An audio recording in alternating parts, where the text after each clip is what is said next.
It is lights out and away we go. Hello, racers. Welcome back to the Harder Soft F1 podcast. I am your host, Adrian Huff, joined as always by my Canadian co host, RJ McCullough. RJ, we've got quite a lot to discuss this week. The Austin or the USGP just occurred this past weekend, and the race itself was very eventful. I mean, the whole weekend, honestly. We had a sprint weekend, but after the race, there were some interesting things that we're going to get to. But first, I want to sort of just get your overall thoughts on the whole weekend, the sprint, the GP, everything. Well, first of all, I'm not used to seeing such a handsome face behind you there, Mr. Lewis Hamilton. Yes, And now we'll get to that. we'll get to that. Okay, because I do have a take on that as well. I got lots of takes this week. I'm full of takes. I just can't get one. Just can't get one sports week because I have something bad going on in my teams or my drivers. So yeah, we'll obviously get to that very shortly. But in terms of the actual race itself, yeah, the sprint. Usually I'm a proponent of the sprint. Usually I'm a fan of the sprint. This sprint sucked. That was probably the worst sprint we've had in a long time. In fact, it made the race surprisingly good, I guess. Like after that sprint, I was thinking, oh, this race is going to suck. Like Max just won the sprint by 10 whatever seconds. He's going to win the race by a minute. And obviously that wasn't the case. But yeah, I think the race itself, really good, really surprisingly good. First it was like, wow, is Lando going to hold on here? And then it was, okay, Lando has no chance. And then it was Lewis has a chance. Okay, Mercedes screwed up Lewis's strategy. He has no chance. Oh, maybe he does have a chance. And then Max ended up getting DRS on the last lap. I think he still would have held on anyways. But I mean, all in all, very entertaining. I think the track just provides good races. And I don't know, I was happy all in all. Like I haven't had the blood pumping like that for a race in a while, especially like with Lewis in the mix, just chasing him down. But then it was all for naught. So we'll get to that, and I have an idea to replace the sprint, but I want to hear your thoughts on the race. Oof. I'll say, first of all, it was tough to be a Charles Leclerc fan this week, sprint and the race, because, I mean, I love Max. Obviously I can't fault him doing this, but he's just extremely aggressive. And I mean, Leclerc himself even said he wasn't mad with the move, but just almost to the point of running him off the track, but just doing like the hardest defensive move to push him offside. And it resulted in Leclerc losing multiple places, but it got Lewis up to P2, which was very exciting at the start. But yeah, like you said, it just kind of flatlined after the first lap. But yeah, it was tough to be a Ferrari fan.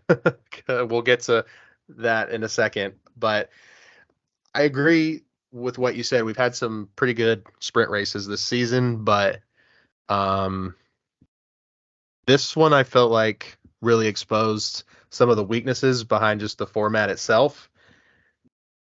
That, I mean, the drivers and team principals pretty much, I would say about half of them have all made a comment this weekend on how much they dislike the format.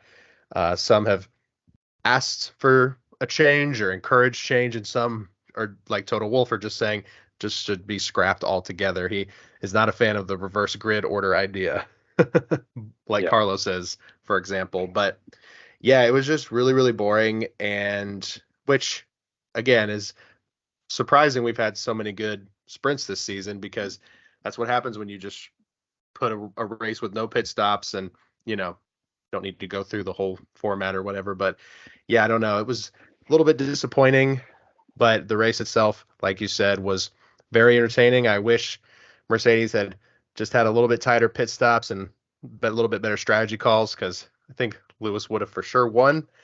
It would have been way more likely at least, but up until, again, we keep teasing it. I think everybody already knows what we're talking about, but up until the DQ, I would have said would have been a pretty good weekend for Lewis Hamilton. But gosh, yeah, it just turned sour really quickly. But I very much enjoyed Coda.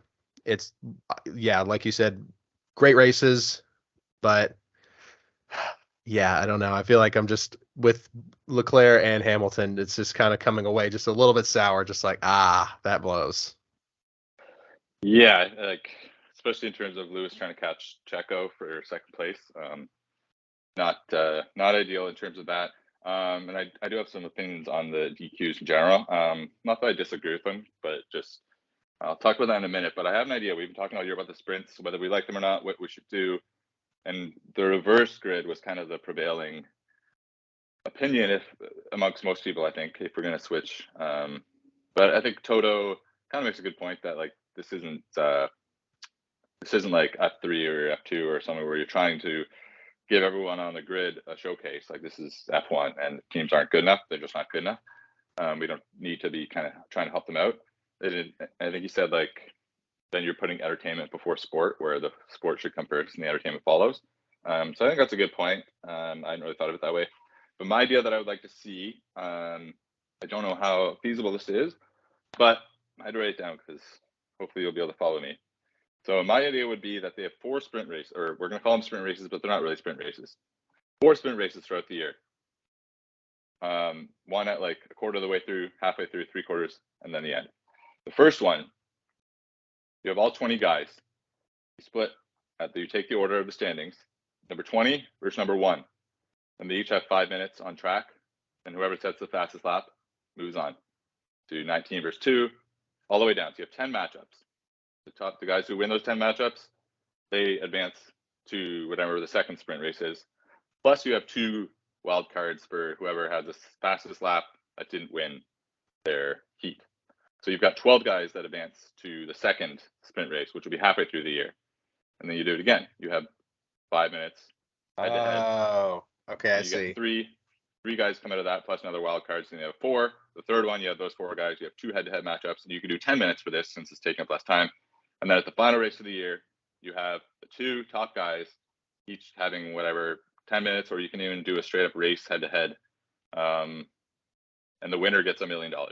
That way, it's a season-long thing. Points aren't really involved. And I think it would be very interesting to watch. At first, guys just going for all-out laps, trying to beat it. I mean, there's obviously no way that the Williams is going to beat a Max Verstappen. But, I mean, if you have, like, the 9 versus, I guess, how would it work? Like, I don't know. I'm trying to think if it's going to be 9 versus 10 or whatever it would be. Like, those the ones in the middle would be very, very interesting. You know, even if you got some teammates going up against each other. And then at the end, just imagine Lewis versus Max at Abu Dhabi again for $1 million. I know $1 million may not be a lot to them, but it's a lot to me. So I don't know. I think that'd be really cool, and it would we could still have the normal practice sessions and everything. It would kind of get the guys amped up. The other guys that aren't in it would be probably interested to watch.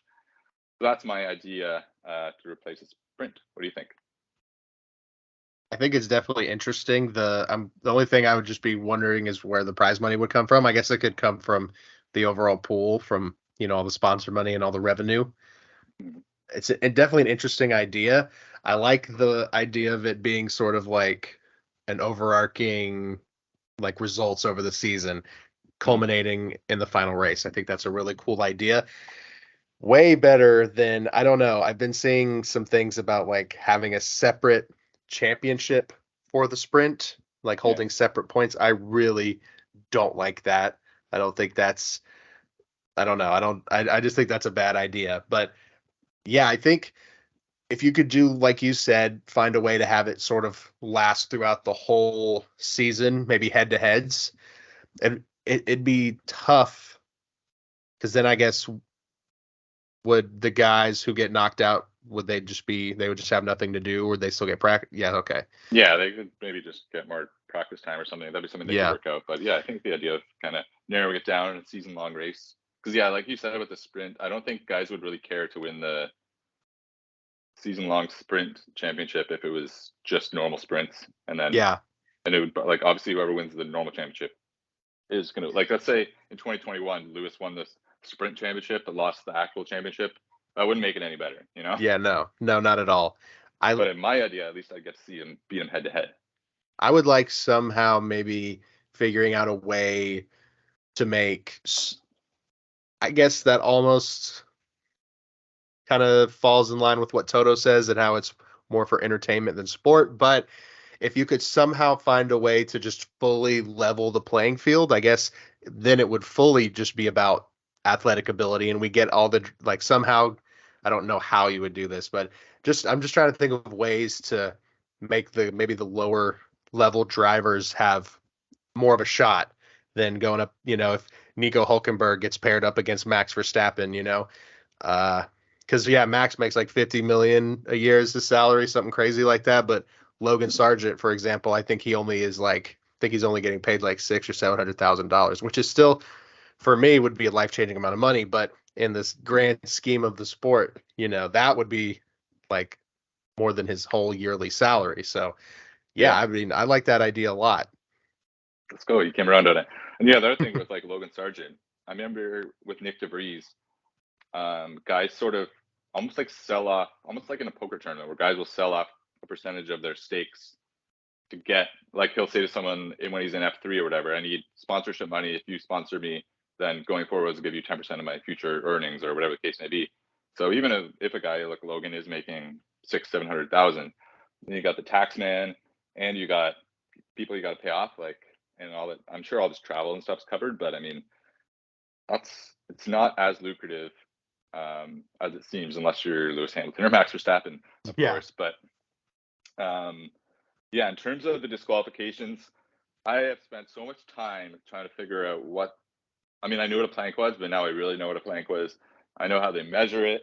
I know like all about too much to go into, so much that I've forgotten a lot of it.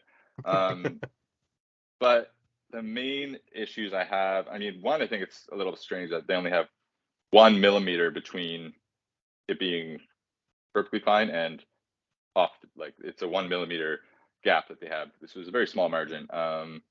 But there's no wiggle room there. Like it is what it is. It's not one of those things they can like say, oh, we've decided that we're not going to give them a penalty. It's just if it's an infraction, it's kind of like when Seb had the oil thing a few years ago and he got Right. disqualified. Like it sucks, but there's no wiggle room on it. The thing that I don't like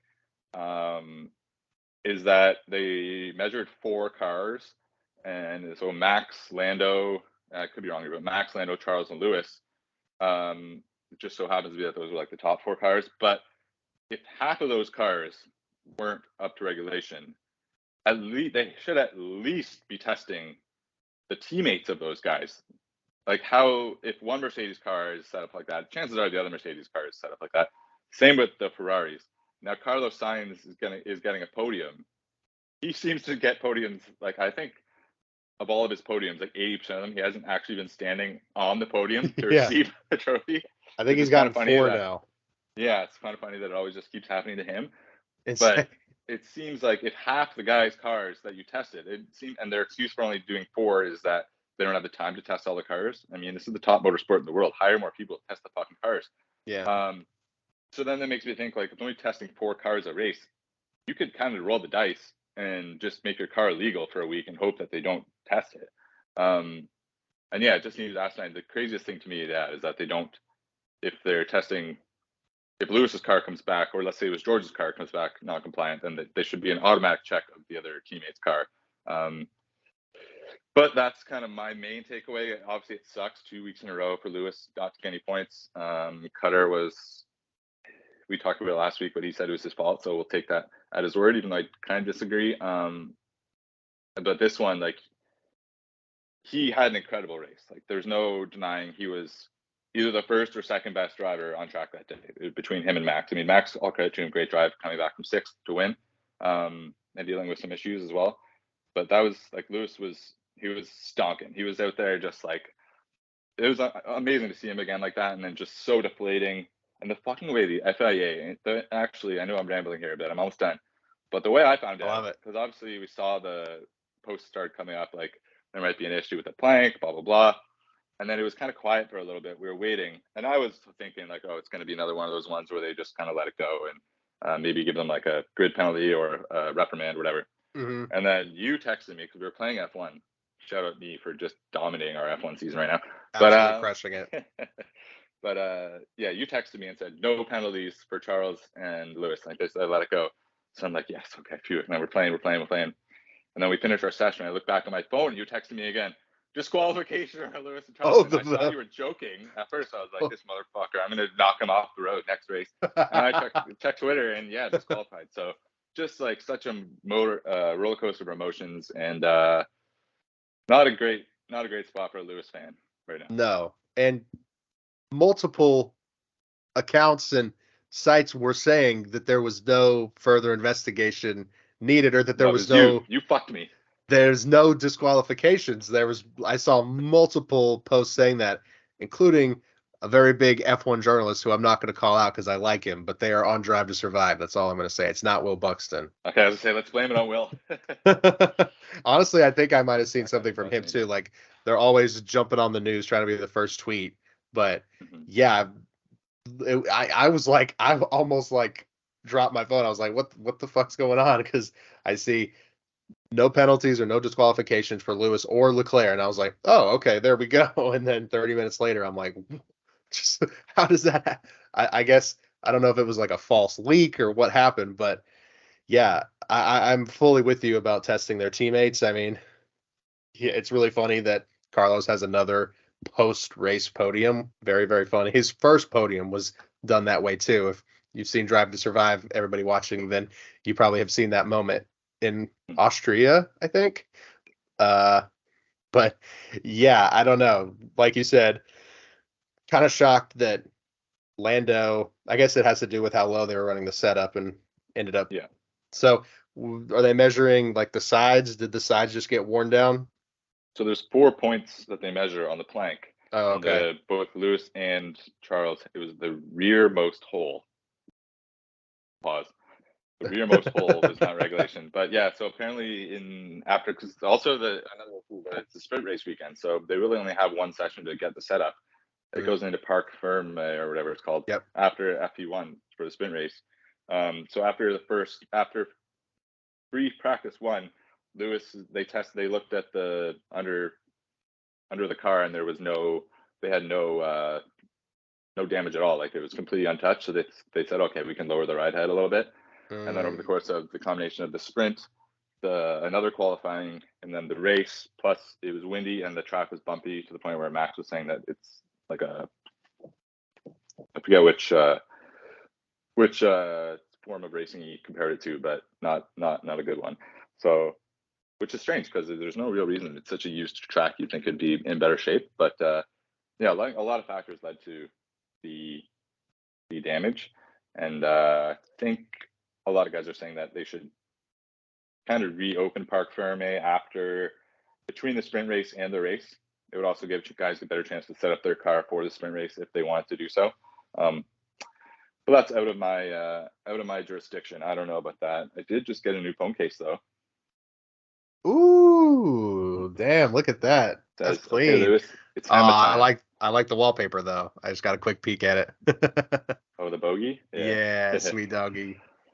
Oh Yep, my yep, gosh. yep, yep, yep. But on the topic of Lewis, I think I'm going out of order, but I mean, I've been staring at him the whole time. This is Me just too. sort of a fun little looking right past over my shoulder. This is Yeah. like sort of a fun little off track uh news bit, I guess, but Lewis is starting a tequila startup. He's partnering with some brand. I'm not entirely sure, but he is selling his own tequila. He's got, your classic dark tequila and then your clear in the blue bottle. But this tequila is not like other tequilas. This tequila is non-alcoholic, perfect for someone like Lewis Hamilton who is 100% clean. Now, personally, I like alcohol in my alcohol, but I understand the need for some people to, have that craving without the actual alcohol. But do you think this is designed for that, or do you think it's for sort of more like Say what you want to clean? say. Well, no, I was gonna say just like athletes who maybe want to just live completely clean and not want to potentially, as they might put it, like damage their body. Maybe I don't know. Yeah. I'm not a I super don't big know. drinker, but when if I have to drink tequila, I want to at least have some sort of benefit from it. I'm actually curious if Lewis is sober because I see him drinking the champagne. Um, but I know that sorry, but I know that like he has a burger joint that doesn't serve meat. Yeah. So this is kind of a theme. And yes, I love Lewis Hamilton, but I think we both kind of agreed that there's probably nothing I'd like to drink less than alcoholless tequila. Like tequila Ugh. just doesn't taste good.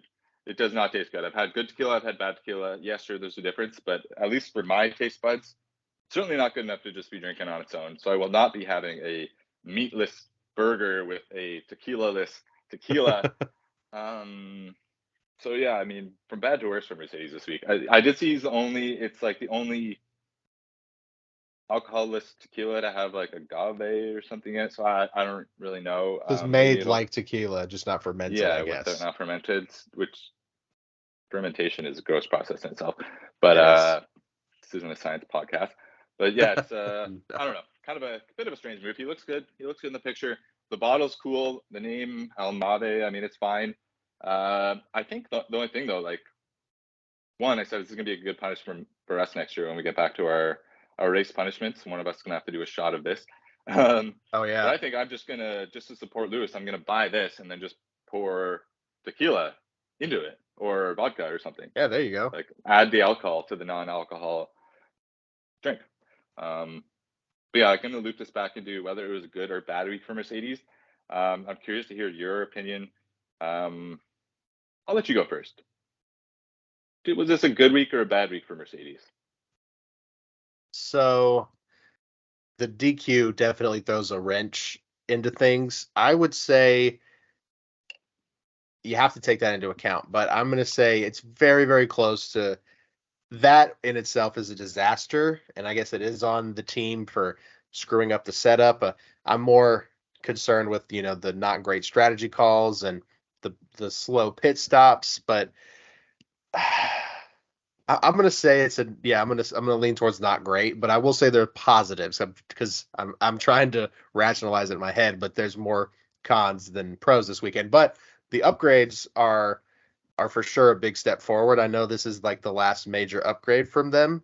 I think they're gonna keep tweaking it, of course, throughout the rest of the season. But I mean, even George Russell said it after he was very confused because he was really having a rough time racing. And then the last pit stop, he switches tires, and all of a sudden he claims, not specifically him, but him and Lewis were the fastest cars on the grid. So, I mean, that is pretty big. They've been chasing that pretty much the whole season. So they're actually seeing some progress, some positive upgrades that aren't, being laughed at by the rest of the pit wall, I guess, like the no pods. But Yeah, that's rough. I think this specific weekend, yeah, not great for them, but there's 100% no reason that they can't fully bounce back in Mexico, which I think that's why he announced it because they're about to be in Mexico. It's perfect timing. I mean, Oh, can't be a sure, I didn't even think about coincidence. that. I did not think about that.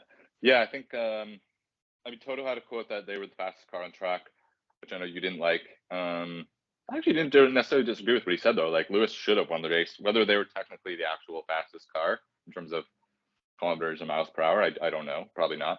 But in terms of like race pace, I would say that they were. And like I said, just yes, Lewis was disqualified, but you can't take away the experience that us Lewis fans had of watching that race and seeing him race that well and that confidently, and seeing him throughout the week doing interviews where he's saying like, finally, it's the first time in like 2 years they've had an upgrade that he's felt a big change and he feels a lot more comfortable. And you can really see. I think he even talked about there's like a whether it's a 1 or 2 tenth difference in the actual car, but then it fit his style, so it gave him like a 1 or 2 tenth bump in just his confidence. So really, the upgrade was more than just the car upgrade; it was like a mental upgrade for him too.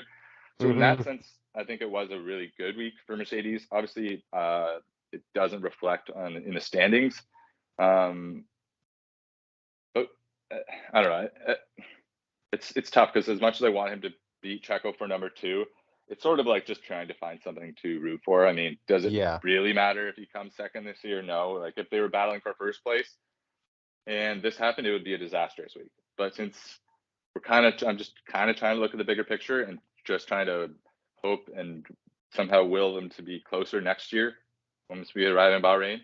I think in that sense, in the bigger picture, it is a really good week. So we'll see where it comes down to. I'm trying to think. Mexico has that extremely long straight, and then it's kind of like twisty curvy. I think they'll do pretty good here.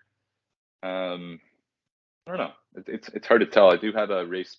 I saw a simulated race pace thing. We'll get into when we do our predictions. But yeah, I think we can kind of leave the USGP behind us now and move away from your country. sayonara, adios, and goodbye. We can now talk quickly. I want to just mention the Las Vegas has mentioned as sort of started announcing their opening ceremonies and all that stuff. We knew it was going to be a crazy, crazy week, and it's already Tequila. shaping up to be. Yes, Lewis's Tequila will be everywhere. So they've announced like 9 musical acts.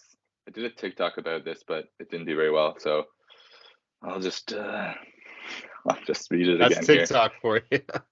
I know they changed the algorithm, and now we can't. I don't know what to do. All right, this article sucks. Okay, so the musical artists we've got Keith, the Journey, Keith Urban, Steve Aoki, Swedish House Mafia. This one just says and many more. I don't know why I went to WTF1. They are a trash website. But they also have They are. Blue Man Group, Cirque du Soleil. They've got a laser show, a drone show, a light show. All 20 drivers are going to be in this ceremony. I'm kind of picturing like Miami last year. It was very awkward.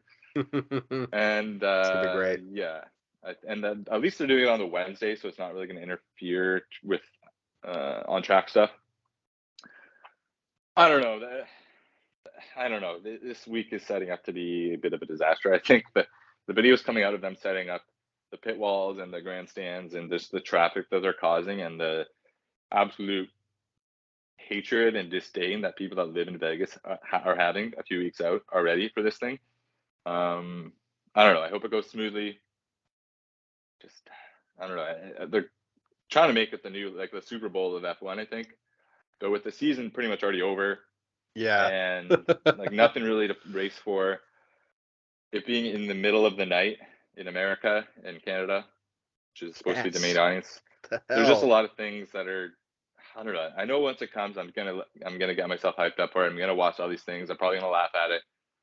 But I don't know. Where do you stand now that we're starting to see some names and some details come out about this crazy week?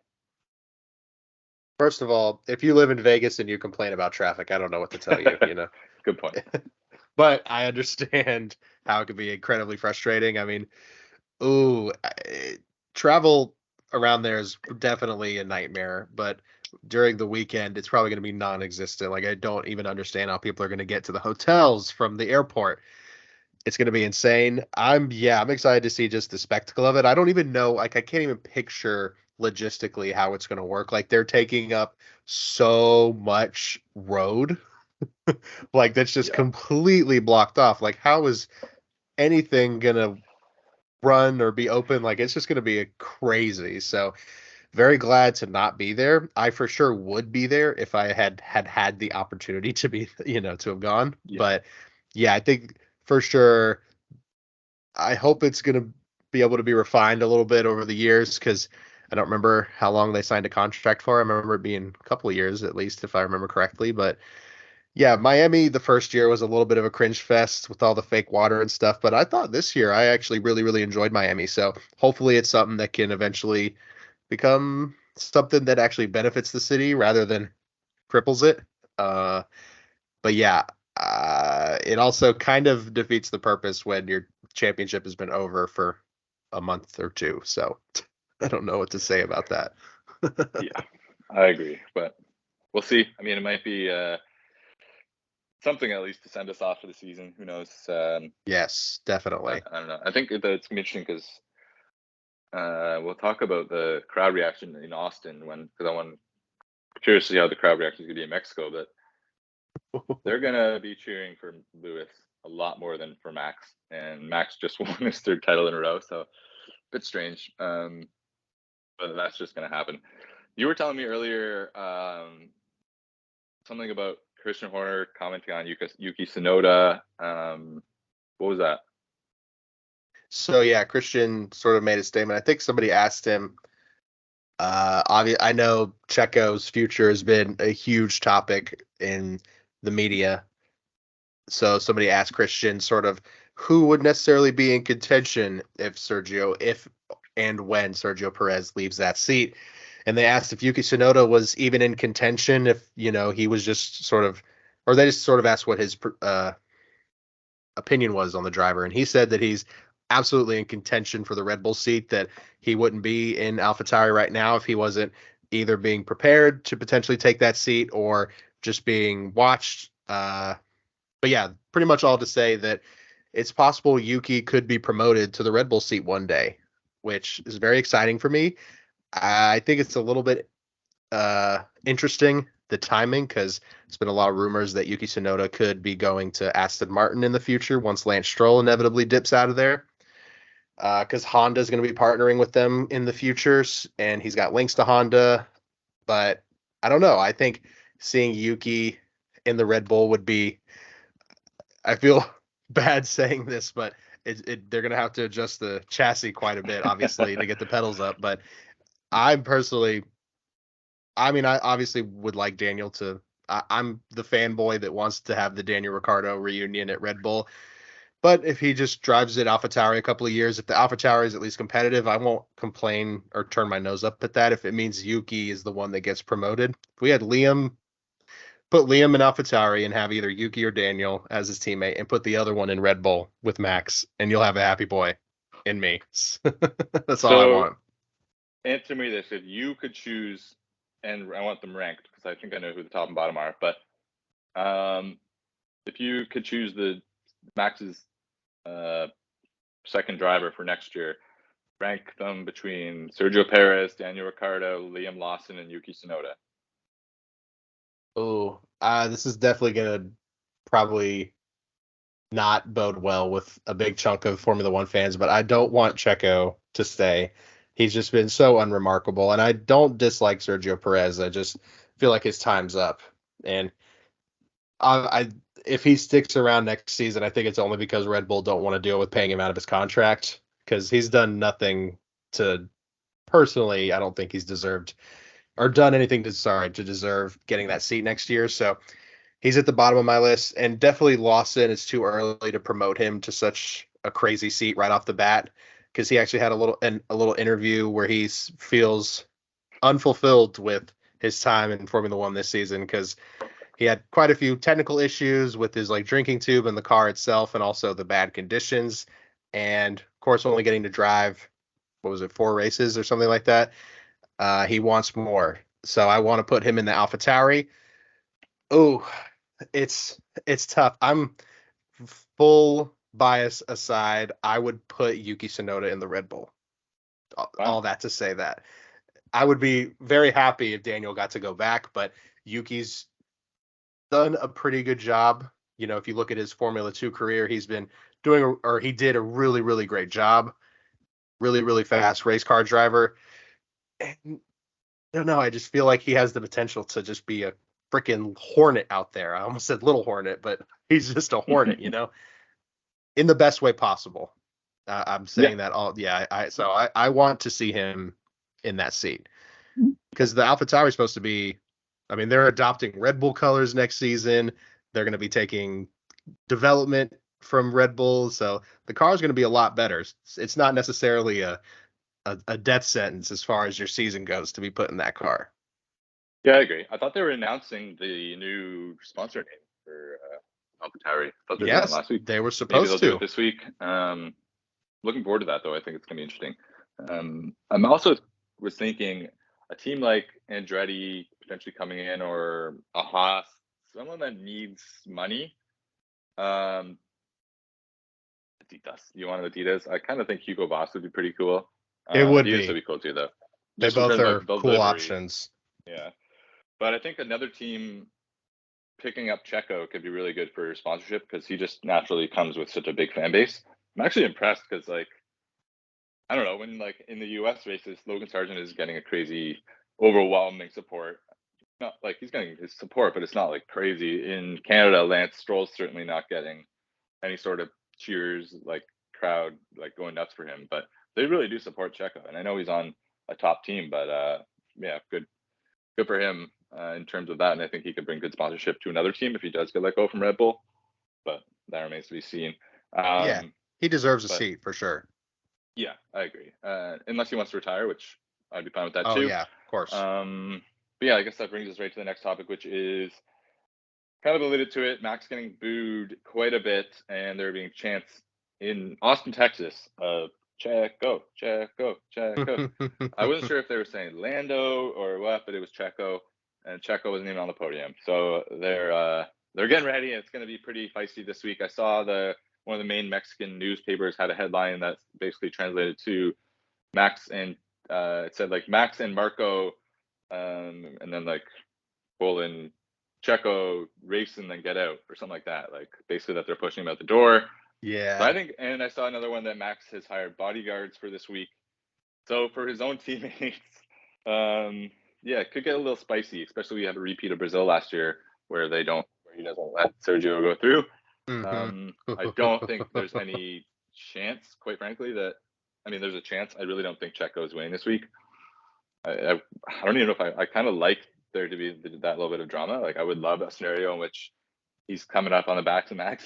Max just doesn't let him go through. Oh my I really would God. like to see that because it makes me laugh every time. But yeah, are you expecting to see a lot of cheers and a lot of boos for Max, or just a lot of cheers for Checo? If Max wins, he'll for sure get boos. I think that's inevitable. I'm shocked if Marco even shows up. I feel like Yeah, he's just stubborn enough that he's like, I'm not afraid. The bodyguards thing, Red Bull actually made the decision to get the bodyguards. Apparently Max doesn't want to do that. He thinks yeah. it's like doesn't look good, obviously, but apparently there was a threat made against him on social media, so got to take precautions unfortunately there with crazy people. A threat on social media? Yeah, right. Never Imagine heard of that. that. Lewis has definitely not gotten any of those ever. Oh no, no. um, yeah, him getting booed in Austin. I mean, it didn't really bother me that much because I mean, that's just kind of what happens when you're. I mean, Michael Schumacher was booed multiple times. Don't boo Eh, nobodies. yeah, exactly.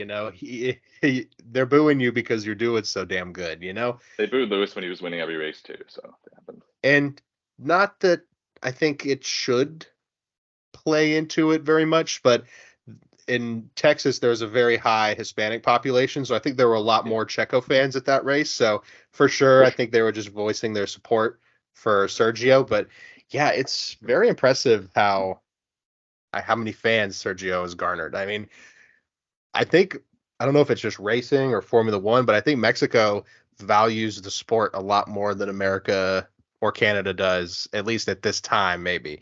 Or maybe not necessarily the sport, but values their home drivers, I guess. Yeah, I would agree with that. I guess we can just keep moving on to the Mexican Grand Prix. I'm just looking up here that there's a hurricane, which I mean, I saw that. this season hasn't had enough weather problems already. And that is one thing I saw someone make a point about the sprint races, not to circle back too much, but just quickly.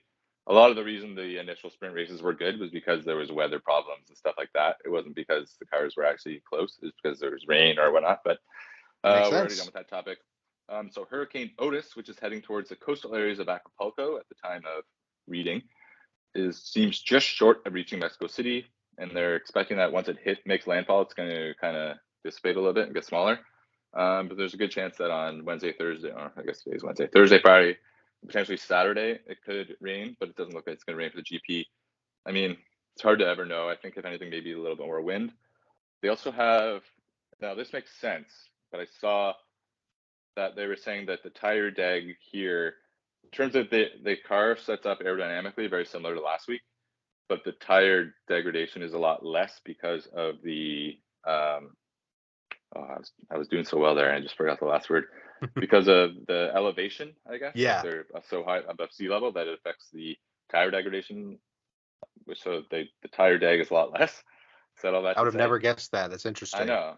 It kind of like my brain can kind of make sense of it, I guess. Like the air is Stuff to thinner, do with pressure. so less air pressure comes out of the car tires. I don't know. That's just as far as I can get with it. I don't really know, but hopefully the weather doesn't affect it too much. In terms of last year, Max Verstappen won by like 15 seconds. It was kind of a snooze fest. Lewis Hamilton came second, and if you remember, Sergio Perez was right on his keister at the end. He almost came back and got second, but Max, Hmm. Lewis, Sergio was the podium last year. Race times and track. Track is Autodromo. I don't know what kind of accent that was supposed to be. Autodromo Hermanos Rodriguez. First Grand Prix 1963. Number of laps 71, so it's one of the longer, I guess shorter tracks, longer amount of laps, amount of laps. Lap record, your boy Valtteri Bottas, 2021 of 1:17.74. Times, the times this year have been much better than last year. I'm enjoying not having to wake up so early all year. This one's another good one. Practice 1, 2:30. Practice 2, 6 o'clock. That's Friday. Saturday, 1:30. Practice 3, 5 o'clock. Qualifying and race 4 o'clock. That's all Eastern Standard Time. All Eastern Standard. So busy day of watching football and watching F1. That's good. I like that. There was one more thing.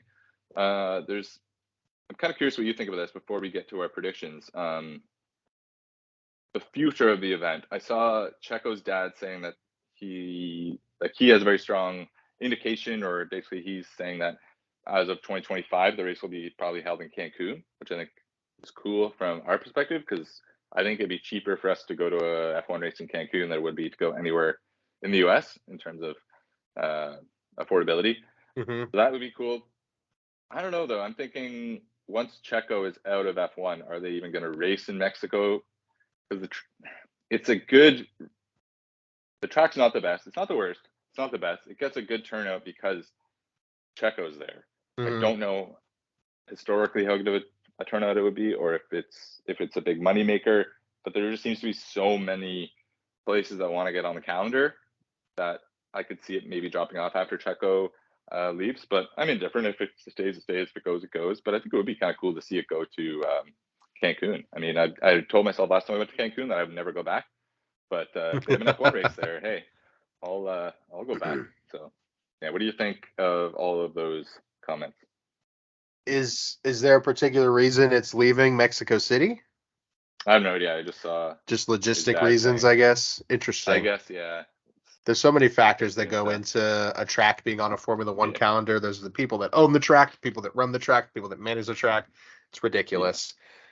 I think a Cancun race could be interesting, especially if it's near the beach. I personally never been to Cancun. I think my parents went there before I was born. So obviously I've not had a lot of experience there, but I don't know. I like there being more races just in my vicinity on my continent.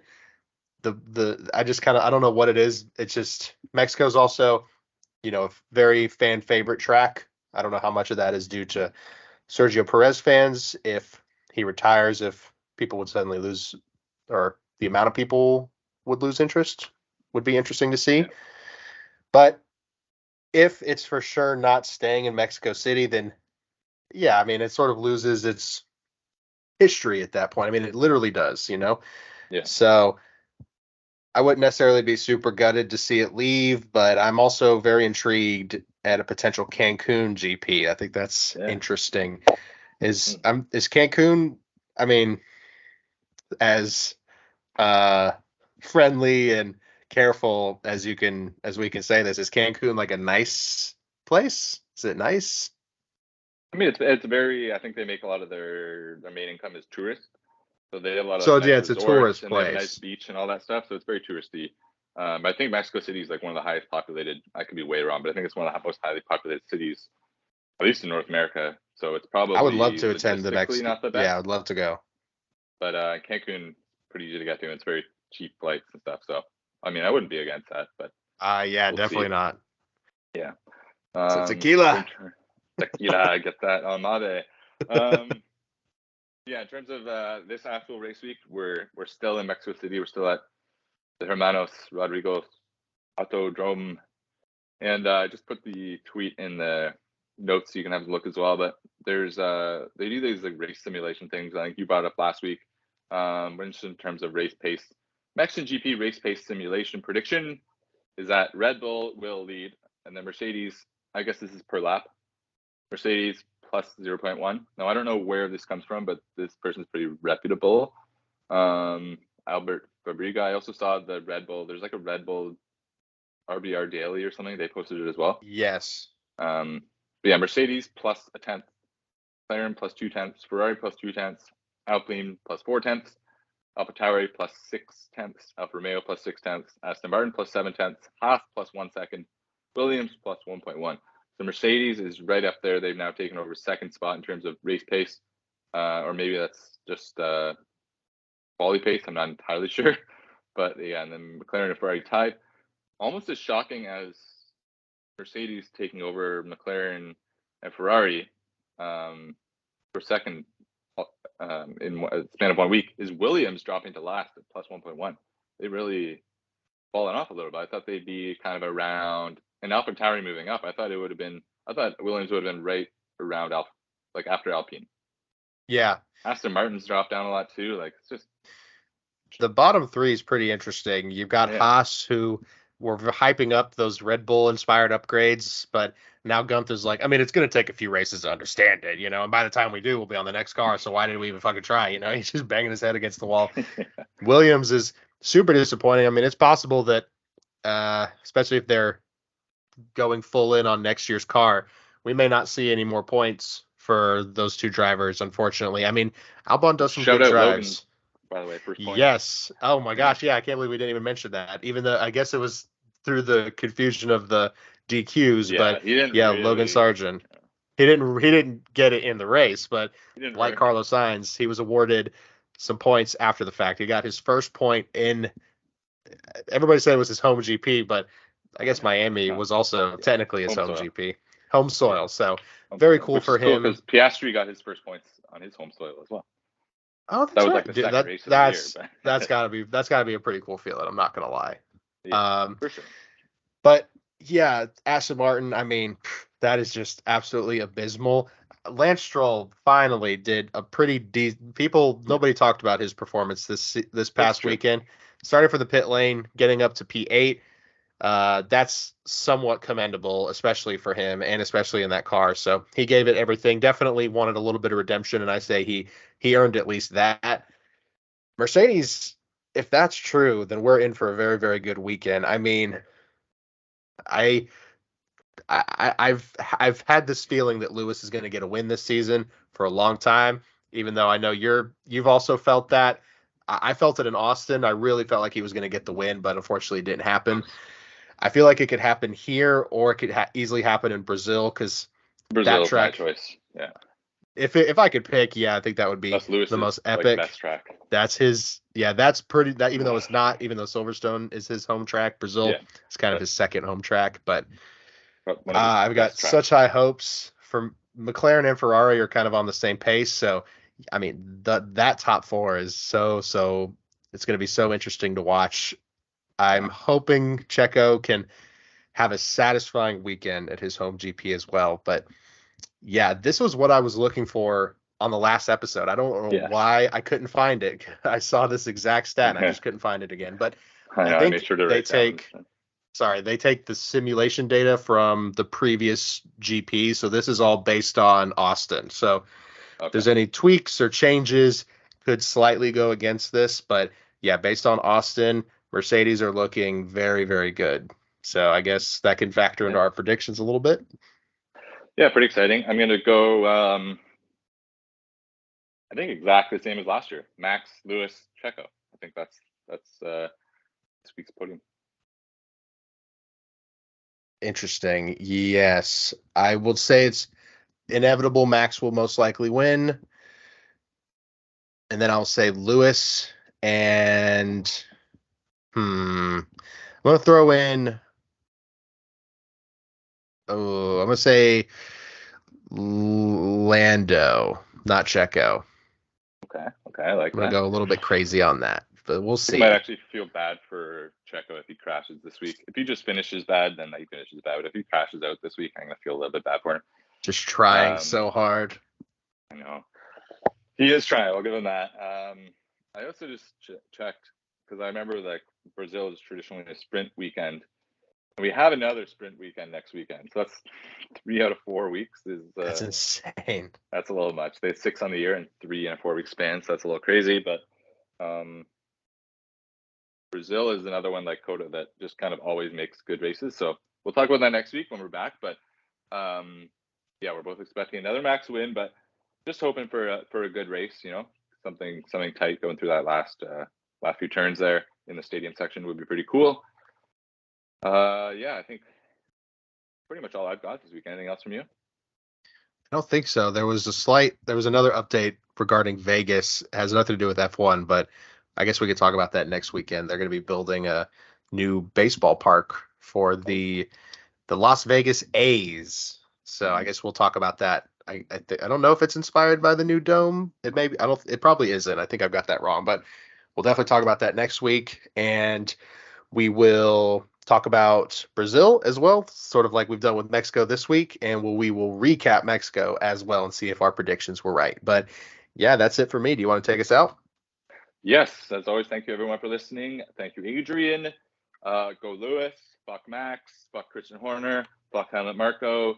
Try El Mave, support the Lewis Hamilton brand because he needs our support badly. If you read his text, he appreciates all the support so much, so much.